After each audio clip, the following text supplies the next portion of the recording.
El tema no es airarse, siempre se lo he explicado. Y ni que usted tome medidas drásticas. El asunto es, ¿qué le está causando a usted ira? ¿Cuál es la causa y el motivo por el cual usted está haciendo aquello?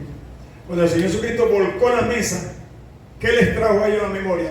Ustedes no saben que está escrito: mi casa será llamada casa de oración para las naciones, y ustedes la han hecho una cueva de ladrones. ¿Por qué estaba airado el Señor Jesucristo? Porque agarró una herramienta, pregunto, desenfrenada. No, porque estaban quebrantando la palabra del Señor.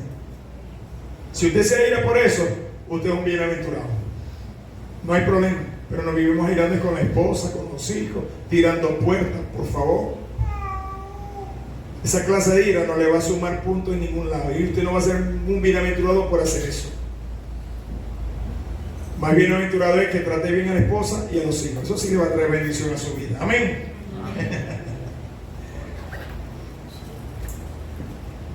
El Señor Jesucristo era manso, al igual que Moisés, pero ninguno de los dos aceptaba lo indebido. Alguien dijo: hay que ser manso, pero no. Hay que ser manso, pero no menso, ¿no? Así, está silencioso esta mañana.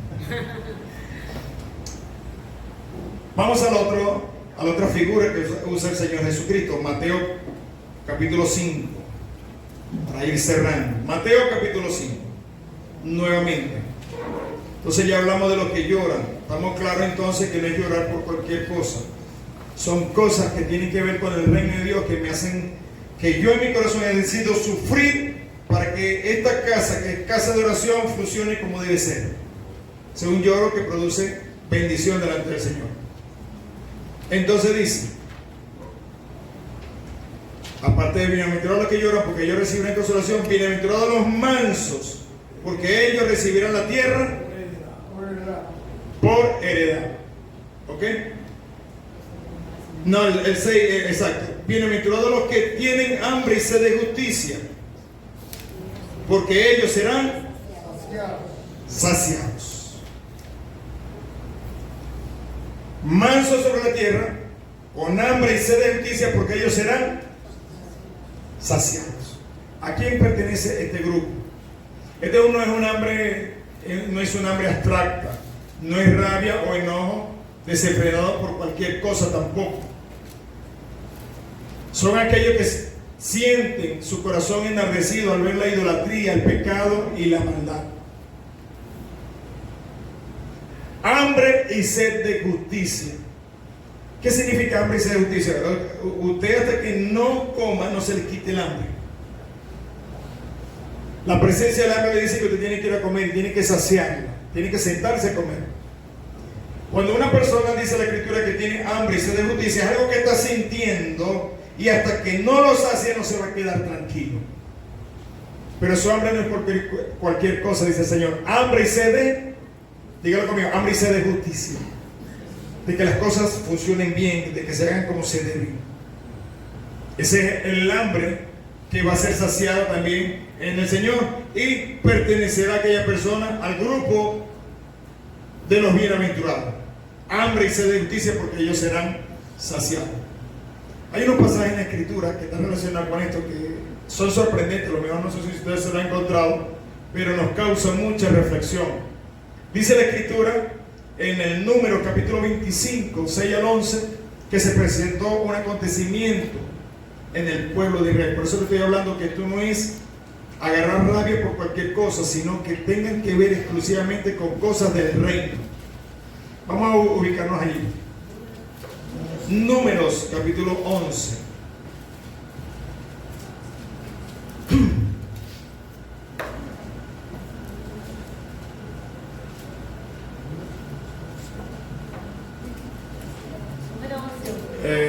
Números 25, 6 al 11. Un tema serio de memorización. 25, 6 al 11, y dice: había un conflicto en el pueblo de Israel, una situación difícil. Número 25, 6 en adelante. En medio del conflicto y la situación tan difícil que estaba viviendo Israel, mire lo que se atrevió a hacer una persona. Escúchame bien. Y es que un varón de los hijos de Israel vino y trajo una madianita, trajo una muchacha. Mire bien lo que está diciendo el pasaje. A sus hermanos, a ojos de Moisés. O sea, no era que se lo estaba presentando a sus hermanos, y no era Moisés, te presento a mi novia, a mi nueva esposa, nada de eso. Y a toda la congregación de los hijos de Israel, mientras lloraban ellos a la puerta del tabernáculo de reunión, porque acababa de suceder un tremendo juicio en medio del pueblo, estaba muriendo mucha gente. Cuando este hombre hizo eso, dice ellos, y lo trajo a toda la congregación de los hijos de Israel, mientras lloraban ellos a la puerta del tabernáculo de reunión, y lo vio Fines, hijo de Eleazar, hijo del sacerdote Aarón, y se levantó de en medio de la congregación y tomó una lanza en su mano. ¿Qué hizo Fines? Cuando vio que este muchacho trajo una muchacha y se fue a una tienda delante de Moisés. A mí no me importa quién es Moisés, es un hombre igual que yo, y el pueblo también igualito, y se la llevó a la tienda. ¿Qué hizo el muchacho? Tomó una lanza en su mano y fue tras el varón de Israel a la tienda y los alanceó a ambos, al varón de Israel y a la mujer por su vientre, y cesó la mortandad de los hijos de Israel. ¿Había leído ese pasaje? ¿Sí lo había leído? ¿Qué fue lo que hizo? Bueno, el muchacho de una forma pervertida, contumaz, desafiante, al igual que Coré, Datán y Abiram, dijo, pero ¿quién es Moisés? Un hombre igual que yo, aquí todo el mundo es santo, yo puedo hacer lo que quiera. Y se trajo una muchacha madianita que no era del pueblo de Israel, del pueblo de Madián, y la trajo, y no tan solo eso, sino la llevó a su casa, a su tienda. Y por motivo del horario y de muchas cosas, pues no puedo dar más explicaciones de lo que fue a hacer con la muchacha.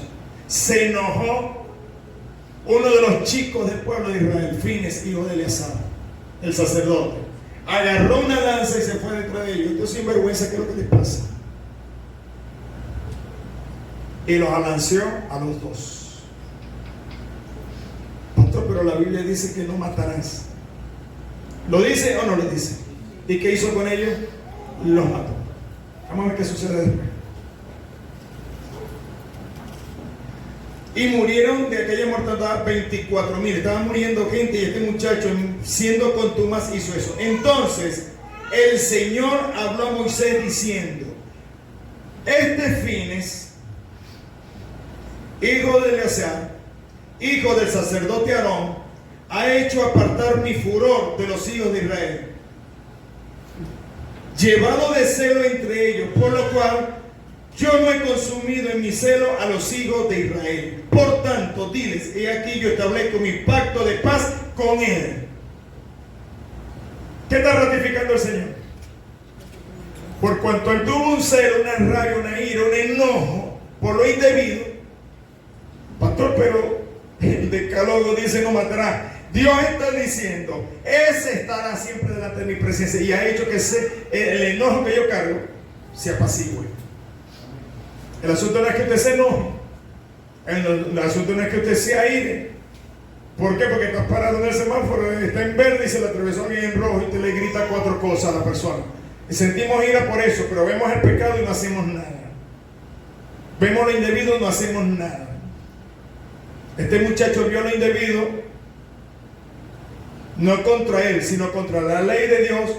Vio a alguien que estaba confrontando y desafiando al líder llamado Moisés, y dijo, esta situación no la tolero. ¿Y sabe qué dijo Dios de eso? Este estará siempre delante de mi presencia. Ahí ha hecho que se apacigüe mi ira. Amén. Entonces no es enojarse por cualquier cosa. Este muchacho pasó a formar parte de la lista de uno de los bienaventurados. ¿Por qué? Porque para él la palabra de Dios estaba por encima de cualquier circunstancia de la vida. Lo mismo que hizo el Señor Jesucristo en el templo, a volcar las mesas. Eso se llama violencia, ¿sí o no? Vamos a ser claros, ¿se llama violencia o no? O sea, como si yo agarrara el púlpito aquí y lo lanzo por enseñarle tal vez una verdad. Puedo llamarlo como sea, pero eso es violencia. Más sin embargo, delante de Dios depende de lo que usted está haciendo con aquello, y las causas y los motivos. Amén. Hoy el mensaje está bastante teológico, ¿no? Pero hay que traer limpieza. Si no haces esto, no se trae limpieza al pueblo. Usted no sabe cuánta gente está en las plataformas de una forma indebida, tatuados, hombres con mechitas, monitos y todo este tema, y todo eso hay que aguantárselo porque ellos están desafiantes. Vaya y trate el tema de su atuendo para que usted vea lo que pasa. Pastor, y usted se tiene que meter con el atuendo de la gente. Bueno, se lo voy a decir en palabras del Señor a Moisés. Es probable que le guste o a algunos no le gustará.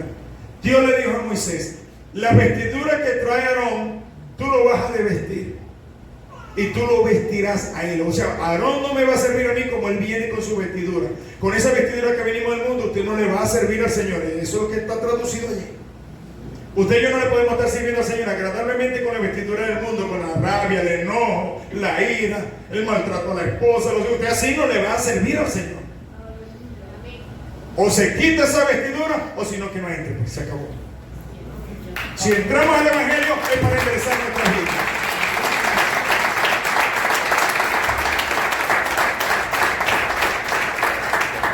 Estamos acostumbrados a las triquiñuelas, a la maraña, el asunto con las autoridades. Todo eso se tiene que acabar. Dios le dijo a Moisés: tú vestirás a Aarón, le quitarás esa vestidura y le pondrás la del sacerdote, de realeza, de bendición, y en la frente va a tener el nombre escrito: santidad al Señor. Amén. Porque al Señor la santidad es lo que le agrada. Hay gente que tiene mucho talento en las plataformas, y lo he dicho, seguiremos cantando con pista. Yo no tengo tema en adorar con pista, para ir a estar aguantando a alguien que maltrate a la esposa, maltrate a los hijos, maltrate al otro y viva como quiere. Entonces no tenemos nada, se acabó. Sé que usted y yo deseamos tener tal vez una orquesta musical, pero bajo los alineamientos del Señor y su palabra. La gente no puede venir al Evangelio a vivir como quiere. Amén. Amén. Pastor, te comió pimienta hoy en la mañana.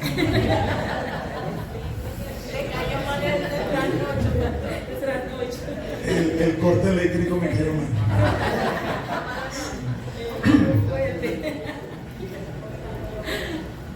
Usted ve las redes sociales y ve a la gente viviendo como quiere, diciendo lo que quiere, actuando como quiere, y mucha gente le está haciendo caso. Ya esto lo hemos hablado. El problema no es que la gente viva como quiera, el asunto es lo que le hacen caso a ellos también. Y es un mal que está creciendo hoy en día.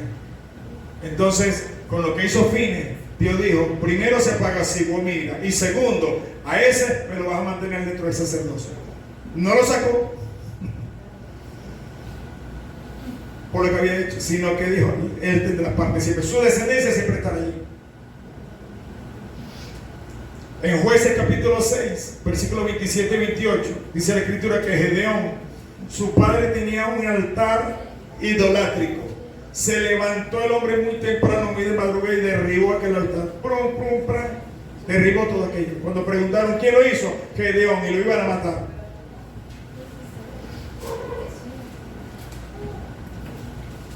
¿Cuál altar derribó?